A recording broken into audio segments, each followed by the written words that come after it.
When you think mud pie, I'm sure a few things come to mind. Chocolate, crust, whipped cream, maybe some ice cream. You get the idea. But what about a Mississippi mud pie? If you haven't heard of this southern hailing dessert, then I'm about to blow your mind. This decadent pie starts with a chocolate crust, a layer of brownie, rich chocolate pudding, a layer of fluffy vanilla whipped cream, and finally, a beautiful dusting of shaved chocolate. Bet I have your attention now, don't I? This is the ultimate guide to Mississippi mud pie. Today, we're going to make one of my personal favorite crusts, an Oreo crust. I love it because it's so simple, just Oreos and butter. Pour these crumbs into our pie dish. You want to press the crumbs evenly into the pan. I like to start with my fingers, then end with the edge of a cup or measuring cup to smooth it all out and really even out the corners. We're gonna pop this in the oven for around 10 minutes to help it firm up. While our crust is baking, let's prep our next layer, the brownie. With so many different layers, I'm gonna save a little time and use a boxed brownie mix. Plus, I love that nice chewy texture that box brownie mix does so well. Just prepare it according to your package directions. This one needed oil, egg, and water.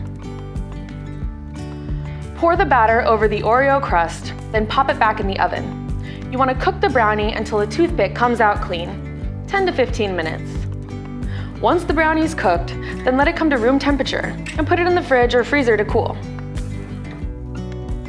I bet you didn't know that making homemade pudding is actually a breeze. First thing we're gonna do is set up a butter chocolate bowl. Add all the dry stuff to a saucepan and give it a quick whisk.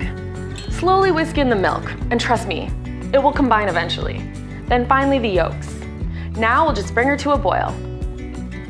Once we hit that boil, stir for another minute, then just pour it over your butter and chocolate. Let it sit to melt all that buttery, chocolatey goodness into your pudding, then give it a stir. See? I told you it was easy. Pour the pudding over the cooled brownie and cover it with plastic wrap. Now we want that pudding to cool way down so we can top it with whipped cream. And the best place for that? You guessed it, the fridge, or even the freezer if you're in a hurry. We're on our final layer. Once your pie is nice and chilled, let's whip that cream. Add everything to a bowl and whip until just past soft peaks. We want to give the cream a little extra structure so it doesn't slide off our pie. Smooth your whipped cream over the pie. I like to leave a little bit of a border around the edge. Finally, sprinkle with some shaved chocolate. How beautiful is this pie? Every time I make it, I fall back in love with these gorgeous layers, and don't even get me started on how delicious it is. Beware, if you make this for your family and friends, they will ask for it every time they see you.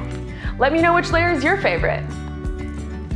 Don't forget to like, subscribe, and turn on notifications so you don't miss any of our new recipes. See you in the next one.